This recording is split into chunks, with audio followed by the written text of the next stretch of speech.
So GameStop is a major part of my life. In fact, I was just at GameStop today doing some trade-ins, taking my daughter to go bowling and do some fun stuff. And beyond just trade-ins, they often have amazing deals where you can like buy 2 used games, get 1 free.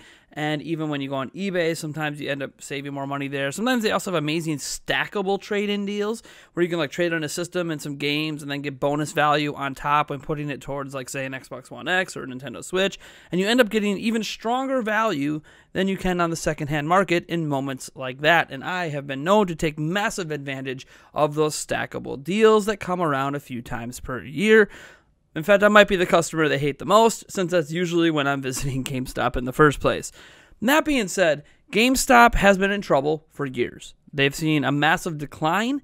I think over the past 5 years, they've seen 67.5% of their stock value dip. And while it seems to have kind of bottomed a little bit, where it's not really declining massively anymore, it still has been in a steady decline, down about 38% or so from January of 2018 to December of 2018. Now it is actually up right now in January of 2019 so far, up about 20%.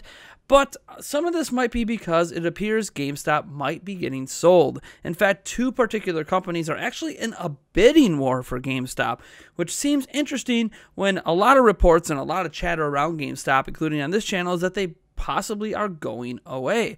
But that doesn't mean they have to. There is actually a way to save GameStop, or at least a potential way that's being experimented with outside of the United States. It's being experimented with in the UK in particular, with their game stores called Game. They started this Belong thing. We'll get into that in a moment. First, let's talk about the companies that are bidding for GameStop. So the first company is the Apollo Global Management, and then the second one is the Sycamore Partners. Now, we don't know what figures are being tossed around, but when you're in a bidding war, generally that means the bids are going higher and higher and higher, and we'll have to see where they end up topping out. This is obviously good news for the owners of GameStop, or owners of the majority share of GameStop, because, well, you know, they're having issues, and being able to walk away from it with any sort of money for them is probably a bonus. So I talked about how in the UK, Game is trying something here that appears to be kind of working, and it's an idea that new owners of GameStop might implement that could actually save the retail chain. So one of the big aspects in the video game sphere that basically no retailer takes into account is the esports. Esports are huge, massive audience on TV, lots of people around the world trying to get into esports, trying to become a professional, and there's not really an easy way to do that from your own home, right? You play online, you have latency and lag and all these issues, and there are like LAN parties and mom and pop shops that allow you to come like play, you know, games all together. They exist, but they're few and far between and hardly convenient. Whereas GameStop has thousands of locations the world over, including all the EB Game locations, and they're not really tapping into that market at all. And what happens when you tap into a market like that is, well, you create loyal consumers. They keep coming to you to play esports games or enjoy esports games with friends. They're more likely to also buy their games from said location. Why go to multiple locations when you can get all your gaming needs in one spot? That seems to be the idea that Game has been running in the UK, with I think it's like 10 or 20 locations now using a program called Belong, which taps into the esports group. It allows people to come together and play and practice esports games, whether on Xbox, on Switch, on PlayStation 4, or on PC. There's a number of units set up in order to just basically come in and practice and play and rent time and all of that stuff. It's basically become a way that the Belong program itself isn't inherently profitable on its own, but its connection to the game store has led to an increase in game sales at Game. Now, again, it's experimental because they're expanding, but the goal is to have about 100 of these open by the end of this year there. And if the new owners are looking to purchase GameStop for any amount of money that is obviously more than the current valuation of GameStop, you would figure it's because they might have a similar idea. They might realize, look, there's this entire untapped market. We have all these locations. What if we invest even more, get some esports stuff up, have the esports stuff attached to a GameStop, buy the next door store, knock down some walls, whatever they have to do to make it work. And suddenly you not only make gaming more appealing and give a place for, quote unquote pro gamers to come practice and all that stuff against other professionals, you also create a more loyal consumer base. And GameStop has a pretty loyal consumer base anyways, which is why they haven't closed down as many stores as you would think, because of that loyal consumer base, in spite of a lot of the bad practices. Now, this might just be a coincidence, but when I was in GameStop today, they didn't do the normal shtick. Now, I've talked at length about how my local GameStop might be one of the best GameStops in the country. They treat their customers very, very well. And yeah, sure, they'll push their memberships and they'll push pre-orders, but they don't really berate you with it, and they don't make you feel bad for buying a system that they personally don't think is a good fit. You buy a Switch, they're not going to generally tell you that you shouldn't buy a PlayStation 4. They're not going to snicker. They're not going to laugh at you. And when they don't know enough about a game that you're trying to ask them about, they're honest and say, you know what, I don't know enough. Let me grab my colleague who I know has played that one. So they're very consumer conscious, and that's probably why this store, from what I've heard, is one of the most profitable ones in the region. Now, we only have 2 GameStops here, but within like a 100-mile radius, there's a dozen or so, and ours is apparently the most profitable. Probably because they treat their customers with respect, making people like me not abandon GameStop despite bad experiences I've had at other stores. But what was interesting today is when I went in to sell, they didn't bother to try to put, I went in and I said, hey, look, I'm going to sell these games, and I want cash value. I said that right out the gate. I want cash value. They did not try to push the store credit value onto me.